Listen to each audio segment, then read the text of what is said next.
Halo, selamat pagi Sobat Sehat. Bagaimana kabarnya pagi ini? Semoga dalam keadaan sehat dan tentunya tetap menjaga protokol kesehatan. Berjumpa lagi tentunya di program Ayo Sehat dengan sejumlah informasi dan inspirasi seputar dunia kesehatan. Sobat Sehat, pernah mendengar depresi atau mungkin mengalaminya? Ya, depresi merupakan gangguan suasana hati yang dapat menyebabkan perasaan sedih dan dapat menghilangkan semangat.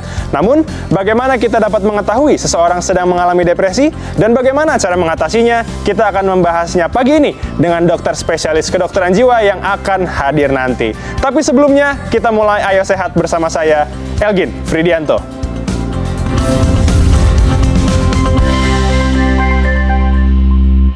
Sobat Sehat, pada masa pandemi COVID-19 seperti saat ini, tingkat masyarakat yang mengalami depresi cukup tinggi. Perhimpunan Dokter Spesialis Kesehatan Jiwa Indonesia mencatat terdapat peningkatan kasus depresi hingga 57,6% di pandemi ini. Berikut informasinya untuk Anda. Sobat Sehat, pandemi COVID-19 saat ini banyak membawa perubahan terhadap kehidupan masyarakat. Bahkan dampak menurunnya aktivitas yang cukup signifikan membuat sebagian masyarakat cenderung depresi dikarenakan terlalu lama berada di rumah. Depresi yang dialami orang dewasa biasanya cenderung menurunkan aktivitas.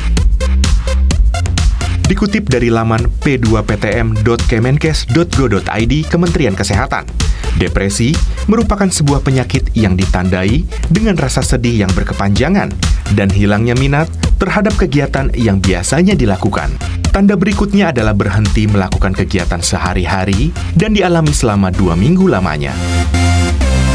Perlu Sobat Sehat ketahui, depresi bukanlah suatu hal yang wajar. Bahkan depresi dapat dikategorikan dalam gangguan kesehatan jiwa. Beberapa gejala depresi yang kerap dialami masyarakat di masa pandemi saat ini, yaitu tidur terlalu banyak atau terlalu sedikit, kehilangan nafsu makan, hilangnya ketertarikan pada kegiatan-kegiatan yang biasanya dilakukan, mudah merasa lelah, tidak bersemangat, dan merasa putus asa atau tidak berdaya.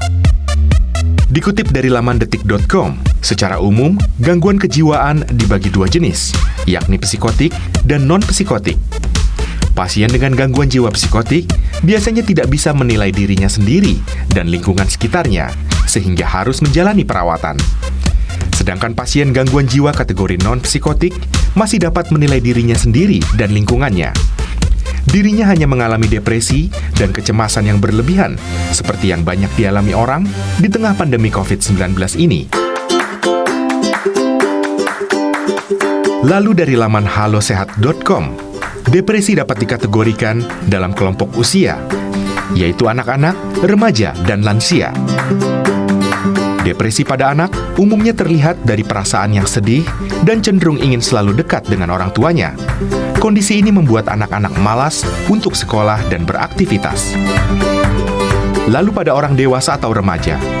Remaja yang mengalami depresi biasanya lebih mudah emosi atau marah, merasa sensitif, dan menjauh dari pergaulan.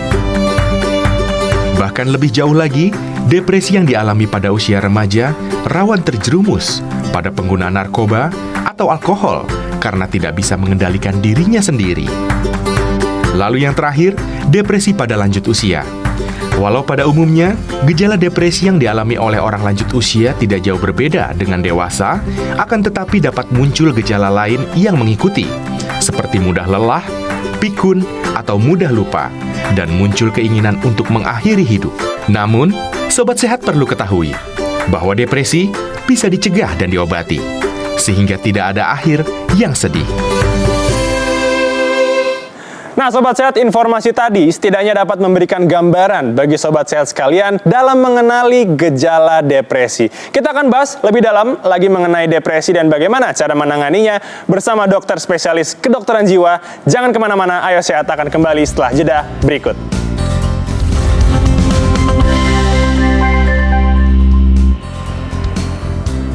Masih di Ayo Sehat, seperti janji saya tadi, Sobat Sehat, kita telah menghadirkan seorang psikiater, Dr. Danardi Sosro Sumiharjo. Dokter, selamat datang kembali di program Ayo Sehat. Salam sehat. Oke, dokter. Ini kan kita sudah berbicara tadi di awal bahwa depresi. Ya. Mungkin Pertama kita boleh tahu dulu nggak sih gimana cara kita mengenali atau menilai seseorang ini terkena depresi, Dok? Jadi kalau tadi tayangan sebelumnya tadi sudah menjelaskan bahwa gejala-gejala depresi itu apa saja, saya kira sudah lengkap. Tapi kalau saya ingin mencoba mengerucutkan bahwa ada 3 gejala utama untuk pasien depresi, yaitu sedih berkepanjangan, jadi tadi menyebutkan kira-kira 14 hari, kemudian seseorang itu kehilangan energi, kehilangan semangat, kemudian ketiga adalah kehilangan rasa gembira, atau kalau bahasa kedokterannya sering disebut dengan anhedonia, dia kehilangan menikmati hobinya, kehilangan kesukaannya, semuanya menjadi tidak nyaman. Tiba-tiba dia murung, menarik diri. ya. Nah, kalau gejala tambahan tadi, terus tidurnya terganggu, nafsu makannya terganggu, seksual terganggu, dan yang terakhir biasanya yang sering kita khawatirkan adalah ide-ide bunuh diri, bahkan sampai suatu tentamen suicide, percobaan bunuh diri. Oke, nah dokter, ini kita hadirkan kembali nih beberapa data gejala-gejala depresi. Ini kan ada tidur terlalu banyak. Ternyata tidur terlalu banyak atau terlalu sedikit itu juga menjadi gejala ya, Dok ya? Ya, itu sebenarnya pemicunya apa sih, Dok? Ya. Pemicunya sebenarnya apa sih, Dok? Jadi pada dasarnya bahwa seseorang itu ketika karena cemas sama depresi ini kadang-kadang juga hanya timbal balik sisi mata uang, menjadi susah untuk masuk tidur. Oke. Atau ketika Gelisah gitu ya, Dok ya? Ya, ketika kita menjadi sedih berkepanjangan itu tidak mampu tidur dalam. Baik. Atau juga baru tidur sebentar sudah terbangun, tidak bisa tidur lagi gitu. Baik. Nah, ini kan yang kedua ada kehilangan nafsu makan. Betul. Tapi kadang aku sih kurang tahu ya, Dok ya. Kalau misalnya nafsu makannya tiba-tiba menjadi wah, lapar terus nih, pengen makan bisa terus. juga. Itu jadi, bisa juga. Ini seperti tadi tidur bahwa terlalu banyak atau terlalu sedikit. Nafsu makan kehilangan atau jadi ada penderita depresi itu malah nafsu makannya jadi besar. Itu bisa terjadi.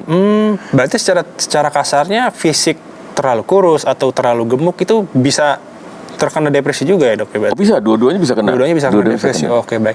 Nah, ini kan yang ketiga, kurang tertarik dengan kegiatan favorit, terus menarik diri ya. Menarik diri, terus ada kelelahan, tidak bersemangat. Ya, tadi kaitannya dengan kehilangan atau kita menyebut 4L, letih, 4L, lesu, lelah, lemah gitu. Oh, ada 4L-nya. 4L, baik. ya.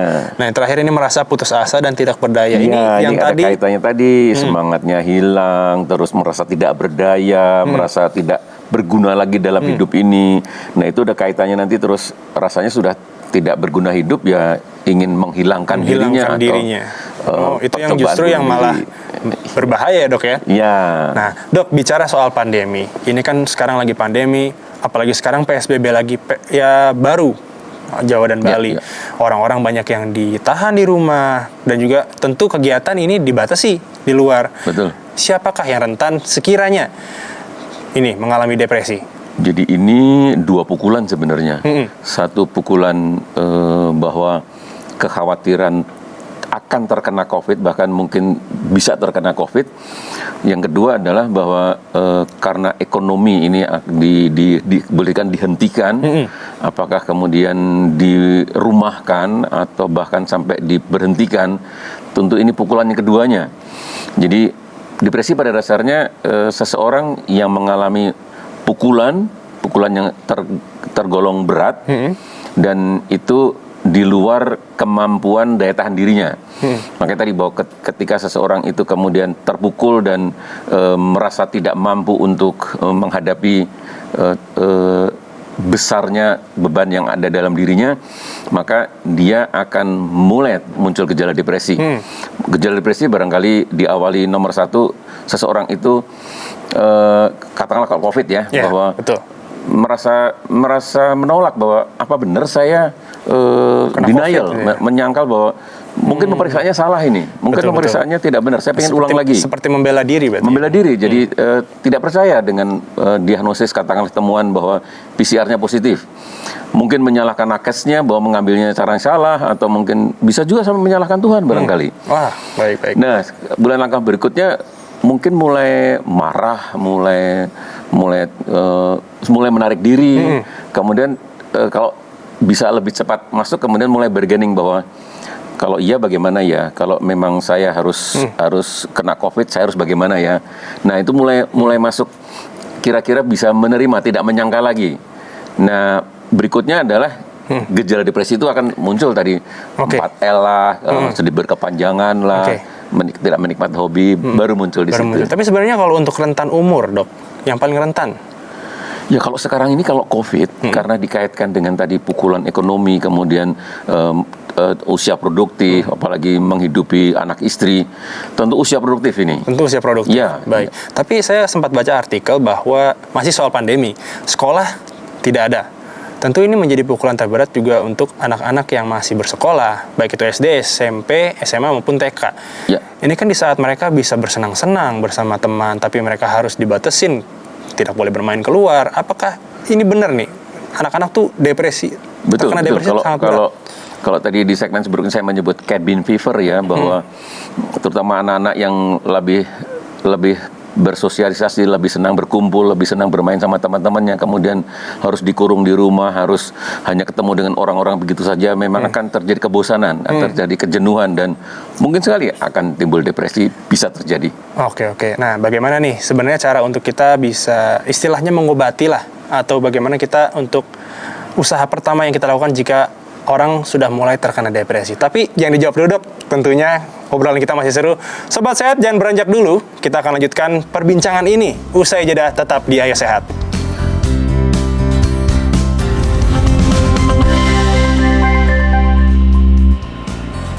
Masih di Ayo Sehat, Sobat Sehat, kita masih bersama dengan Dr. Danar. Dokter, tadi saya lupa mengingatkan, kita di tengah pandemi, tentu kita menjaga protokol kesehatan, Dok. Oh, siap. Masih pakai face shield dan juga menjaga jarak. Nah, Dokter, menyambung perbincangan kita sebelum jeda tadi.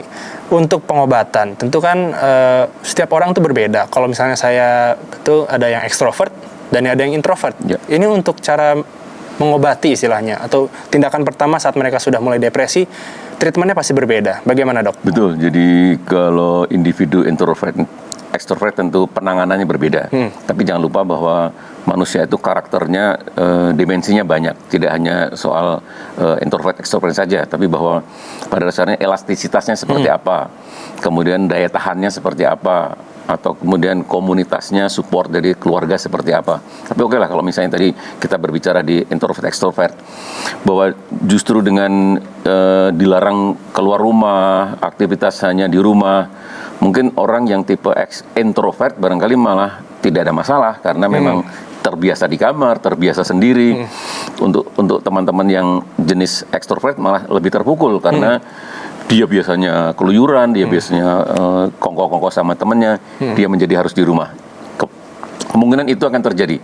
Tapi kalau tadi bahwa seseorang yang punya jiwa ekstrovert, tetapi cukup elastis, cukup bisa menerima situasi perubahan dengan cepat, itu tentu ya bisa saja, karena pada dasarnya orang yang elastis itu mau ditarik ke sini bisa, tarik ke sana bisa. Oke, berarti secara tidak langsung bagaimana pendekatan keluarga mungkin ya? Pendekatan keluarga atau dirinya sendiri menyadari bahwa tentu COVID ini tidak akan seumur hidup. COVID ini saya disuruh untuk isolasi, dia suruh untuk lebih mengurangi kegiatan ini, paling ya katakanlah 6 bulan, 12 bulan, setahun, 2 tahun, tidak seumur hidup. Itu harus kita membuat limitasi bahwa saya lentur nggak bahwa kalau 1 tahun ini banyak di rumah. Bagaimana kalau 2 tahun? Oh, 1 tahun saya sudah kuat, moga-moga 2 tahun juga kuat, gitu. Betul. Nah, dari Dokter Danar sendiri, mungkin ada kiat untuk Sobat Sehat tentunya, kegiatan seperti apa sih yang bisa dilakukan mungkin dengan keluarga inti tentunya kan, untuk bisa menghindari tentunya adanya depresi yang masuk. Ya, tentunya nomor 1 mengenali ya, bahwa kalau ada keluarga kita, ada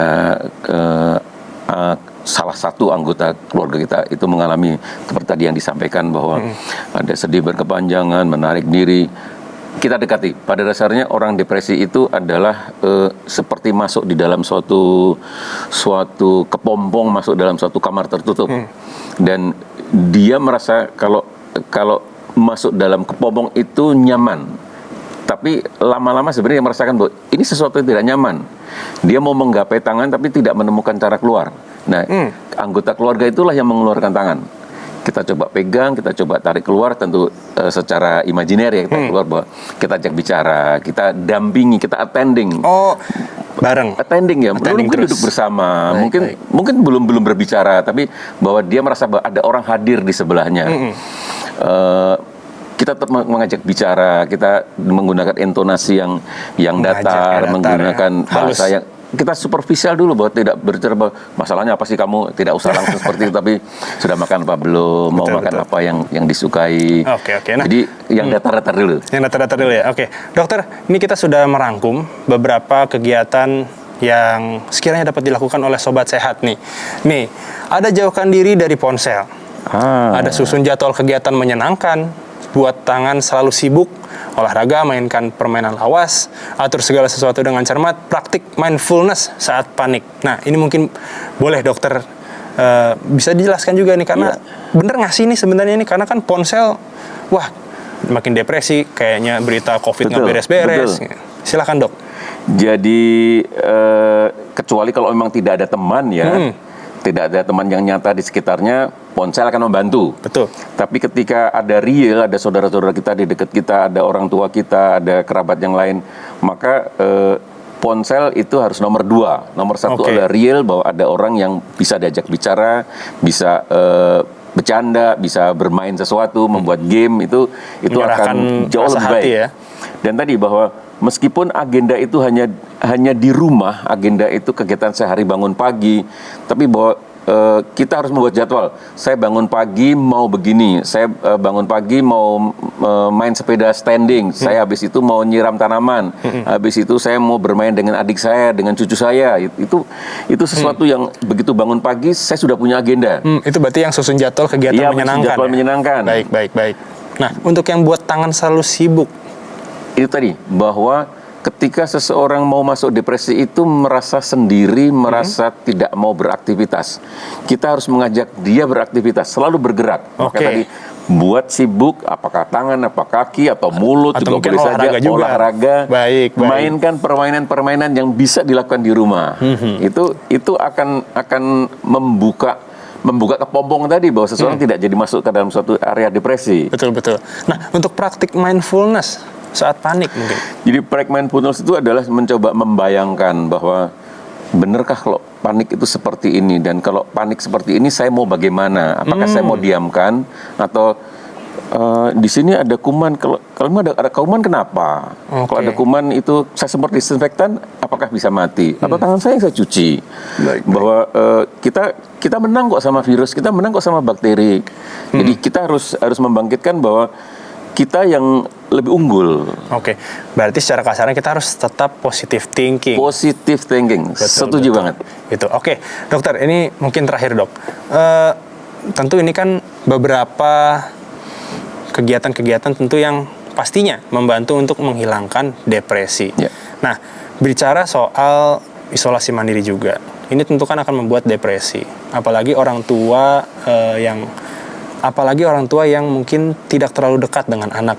Bicara sulit untuk mendekatkan anak-anaknya, juga terlalu mengurung diri. Ini kan tentu mungkin, koreksi saya jika saya salah, tidak menutup kemungkinan akan emosi juga pastinya tentu kan.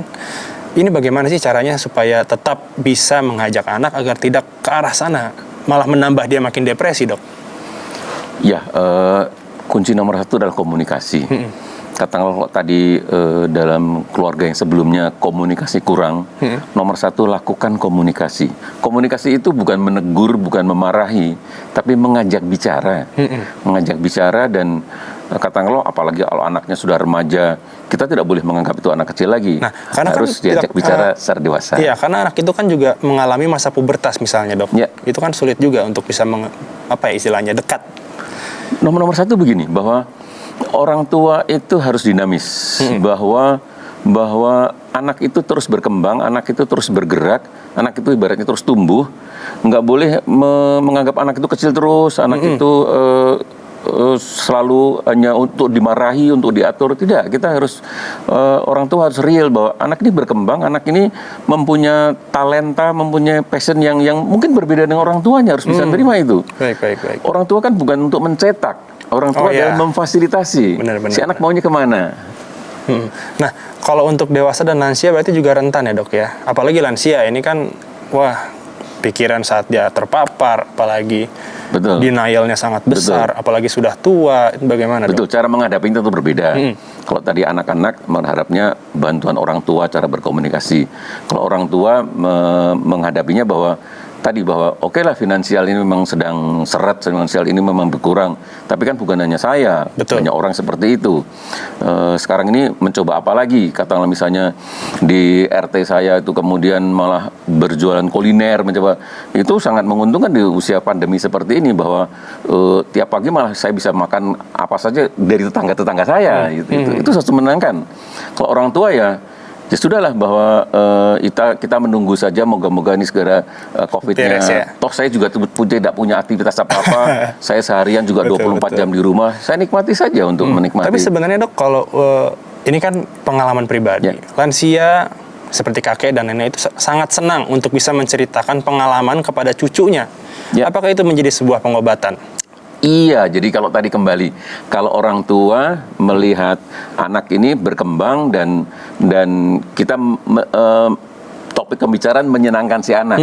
Ketika kita menghadapi orang tua yang mungkin sudah agak demensia ngomongnya berulang-ulang, ya kita terima aja, kita dengar saja bahwa ya memang begitu kok, kita tidak bisa ubah, kita terima. Dan orang tua akan senang, mungkin bertanyanya sampai 10 kali, 11 kali, kita hitung aja 11 kali, 12 kali. Oke, itu jadi kesenangan sendiri berarti. Iya, kita memberikan kesenangan kan, kita senang juga. Benar-benar. Oke, dokter terima kasih. Berarti tentu komunikasi, dukungan dari keluarga, baik keluarga inti maupun keluarga besar Menjadi ini kunci, menjadi ya. salah satu kunci untuk terhindar dari depresi. Sobat Sehat, usai sudah perjumpaan kita pada hari ini di program Ayo Sehat. Saksikan terus program Ayo Sehat setiap hari Senin hingga hari Jumat pukul 10.30 waktu Indonesia bagian Barat, hanya di Kompas TV, independen, terpercaya. Saya Agin Fridianto, Dr. Danar, terima kasih. Kami pamit undur diri, tetap jaga protokol kesehatan dan tetap jaga kesehatan. Sampai jumpa.